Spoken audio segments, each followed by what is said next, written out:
पाकिस्तान में ख़वातीन को इज़दवाजी ज़िंदगी से मुतालिक अदालतों में जिन मुश्किलात और तज़लील का सामना करना पड़ता है, उस हवाले से एक केस सामने आया है जिसमें सुप्रीम कोर्ट ने औरतों के हुकूक, उनकी इज़्ज़त नफ्स और इज़दवाजी मामलात में उनको हासिल सहूलियात और मराद से मुतालिक एक अहम फ़ैसला दिया है और माँ ना बन सकने की बुनियाद पर बीवी को औरत मानने से इनकार करने और उसे नान, नफ़क़े और महर समेत तमाम इज़दवाजी हुकूक से महरूम करने वाले शख्स की दरख्वास्त खारिज करते हुए उस पर जुर्माना आयद किया है और सख्त रिमार्क्स भी दिए हैं। चीफ जस्टिस याया अफरीदी और जस्टिस मियां गुल हसन औरंगज़ेब पर मुश्तमिल बेंच ने सालेह मोहम्मद नामी शख्स की उसकी बीवी महनाज बेगम के ख़िलाफ़ दरख्वास्त इंतहाई बरहमी के साथ खारिज की है और इस मुकदमे को एक मिसाल करार दिया है। यह ऐसा केस था जिसमें खातून के शौहर ने ना सिर्फ दूसरी शादी करके उसे तन्हा छोड़ दिया था, बल्कि जब वो अपना हक लेने अदालत गई तो उसे औरत मानने से ही इनकार करते हुए अदालत में यह मौक़िफ़ अपना लिया कि ये चूँकि जिनसी तौर पर औरत ही नहीं है, इसलिए इज़दवाजी हुकूक और मराद की भी हकदार नहीं। चीफ जस्टिस अफरीदी ने फैसले में लिखा है कि दरख्वास्त गुजार शौहर की यह अपील उस फैसले के खिलाफ है जो पेशावर हाई कोर्ट ने दिया है। हाई कोर्ट ने मातहत अदालतों के मुत्तफ़िक़ा फैसलों को बरकरार रखते हुए बीवी के हक में महर, जहेज के सामान और नान नफ़क़े का दावा मंजूर किया। रिकॉर्ड का जायज़ा लेने और दरख्वास्त गुजार के वकील के दलाइल सुनने के बाद ये अदालत अपील मंजूर करने पर कायल नहीं हुई है। इस मुकदमे का एक पहलू है जो इस अदालत की फौरी तवज्जो का तकाजा करता है। इस हवाले से अदालत के मुशाहिदात यहाँ बयान किए जा रहे हैं। दरख्वास्त गुजार शौहर और जवाब दहिंदा बीवी की मंगनी 2003 में हुई और उनका निकाह 2006 में पढ़ाया गया, लेकिन कुछ ही अरसे के बाद यानी 2007 में दरख्वास्त गुजार ने मुबैना तौर पर बीवी पर जिस्मानी तशद्दुद करने के बाद उसे उसके महके में छोड़ दिया। उसके बाद दरख्वास्त गुजार बैरून मुल्क चला गया, बीवी से हर किस्म का राब्ता ख़त्म कर दिया, नान नफ़क़ा देना बंद कर दिया और निकाह के सिर्फ 1 साल के अंदर अपनी बीवी को अमली तौर पर तनहा छोड़ दिया।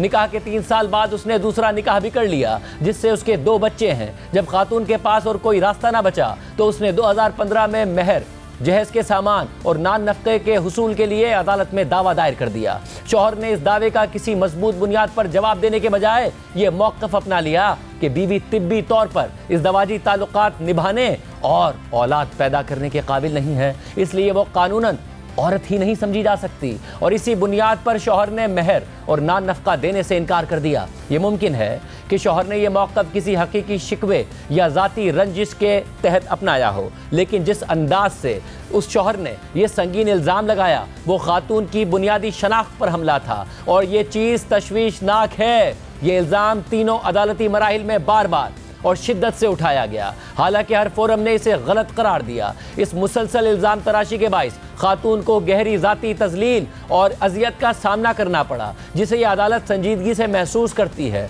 इस इल्ज़ाम के मुकदमे के दौरान मुसलसल दोहराए जाने को सही तौर पर समझने के लिए ज़रूरी है कि यह बताया जाए कि यह मौक़िफ़ हर अदालती फोरम पर किस तरह शौहर ने बार बार पेश किया, हालांकि हर अदालत ने इसका जवाब देकर उसे ख़त्म करने की कोशिश की। इब्तिदाई अदालत में शौहर ने यह इल्ज़ाम भरपूर अंदाज में उठाया कि खातून ना सिर्फ तिब्बी तौर पर औलाद पैदा करने के काबिल नहीं है, बल्कि कानूनी तौर पर औरत कहलाने की भी अहल नहीं है, इसलिए महर और नान नफ़क़े की हकदार भी नहीं है। ये इल्ज़ाम यूं ही सरसरी तौर पर नहीं लगाया गया, बल्कि इसे शौहर की तरफ से मरकज़ी दिफा के तौर पर जोर देकर पेश किया गया। इस इल्ज़ाम के नतीजे में ट्रायल कोर्ट के हुक्म पर खातून का मेडिकल बोर्ड के जरिए तिब्बी मुआयना कराया गया। अगरचे मेडिकल बोर्ड की रिपोर्ट मुकम्मल तौर पर हतमी नतीजे तक नहीं पहुंची, लेकिन इसमें वाज़ेह तौर पर लिखा गया कि खातून ज़ाहिरी तौर पर निस्वानी सिफात रखती है। इसी बुनियाद पर ट्रायल कोर्ट ने बीवी के हक में फैसला सुना दिया। जब यह मामला डिस्ट्रिक्ट कोर्ट में उठाया गया तो डिस्ट्रिक्ट जज ने मेडिकल रिपोर्ट पर बात करते हुए दुरुस्त तौर पर यह करार दिया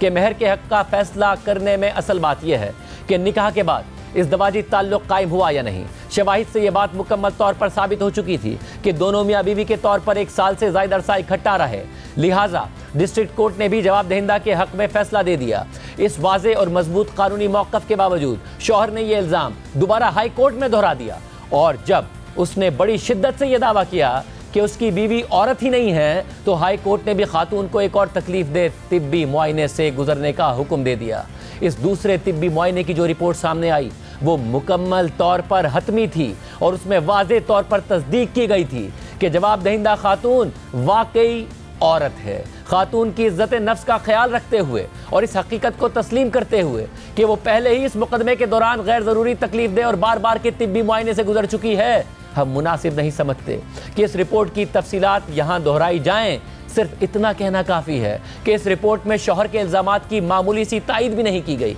रिपोर्ट में वाज़ेह तौर पर तस्दीक की गई है कि जवाबदहिंदा खातून मुकम्मल तौर पर औरत है और उसमें ऐसी कोई जिस्मानी अलामत या सिफ्त मौजूद नहीं है जो इस हकीकत के खिलाफ हो। जहाँ तक बांझपन का सवाल है, इस हवाले से रिपोर्ट कोई हतमी राय नहीं दे सकी और खातून ने मज़ीद तिब्बी मुआयना कराने से इनकार कर दिया, जो कि ना सिर्फ कानूनी तौर पर उसका हक था बल्कि उस पर पहले ही होने वाले जहनी और जिस्मानी दबाव को देखते हुए एक बिल्कुल जायज़ और मुनासिब फैसला भी था। ये इंतहाई अफसोसनाक बात है कि मातहत अदालतों के वाज़ेह फैसलों के बावजूद शौहर के वकील ने सुप्रीम कोर्ट में भी वही मौक़िफ़ इख्तियार करने की जसारत की। ये अदालत सख्त तरीन अल्फाज में इस बात पर अपनी नाराज़गी का इजहार करती है कि जवाबदहिंदा जो एक औरत है जिसे शौहर ने छोड़ दिया था, नान नफ़क़े से महरूम कर दिया था और कानूनी कार्रवाइयों के रहमो करम पर छोड़ दिया था, उसे एक फजूल और जालिमाना दलील के तहत बार बार ऐसे तकलीफ दे, तौहीन आमेज़ और उसकी बुनियादी शनाख्त को निशाना बनाने वाले मुआयने से गुजारा गया।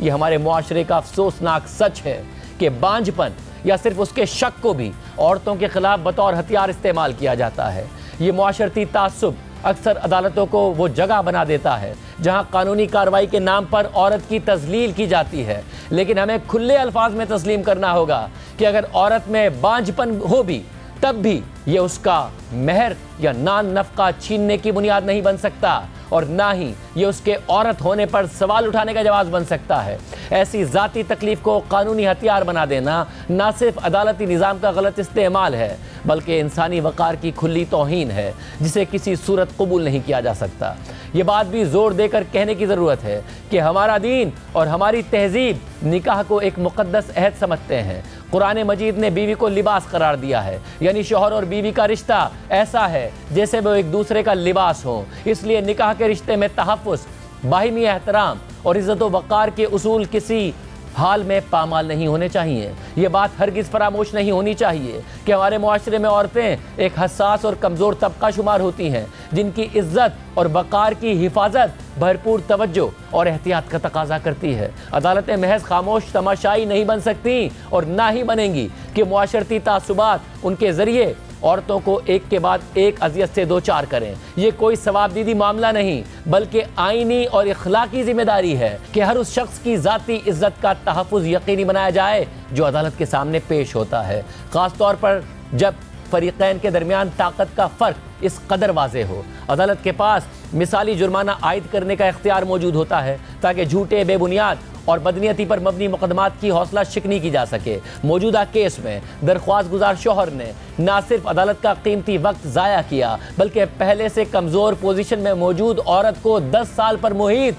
3 मुख्तलिफ अदालतों में तवील और अज़ियतनाक अदालती अमल से गुजारा, जिससे उसकी तजलील और ज़ाती तकलीफ़ में बेजा इजाफा हुआ। अगर अदालत ऐसे तर्ज़ अमल को बगैर किसी कार्रवाई के छोड़ दे तो ये उसकी अपनी जिम्मेदारी से गफलत होगी। लिहाजा ये दरख्वास्त मुस्तरद की जाती है और दरख्वास्त गुजार शौहर पर 5 लाख रुपए जुर्माना आयद किया जाता है जो अदालती अमल के गलत इस्तेमाल और जवाबदहिंदा खातून को बिला वजह तजलील करने की शदीद मजम्मत के तौर पर आयद किया गया है। ये रकम जवाबदहिंदा खातून को अदा की जाएगी। अगर दरख्वास्त गुजार शौहर ये रकम अदा ना करे तो उसे ज़मीन के महसूलात के बकाया जात से तरीक़ाकार के मुताबिक वसूल किया जाएगा। ये उम्मीद की जाती है कि ये हुक्म तमाम फरीक़ैन और वकला के लिए एक याद दहानी का काम देगा कि हर फर्द खुसूसन औरतों की इज़्ज़त व वक़ार का अदालती कार्रवाइयों में हर हाल में एहतराम ज़रूरी है। ऐसे बेबुनियाद और हतक आमेज़ इल्ज़ामात जो किसी औरत की ज़ाती शनाख्त और इज़्ज़त पर हमला करें किसी भी अदालत में हरगिज़ बर्दाश्त नहीं किए जाएंगे।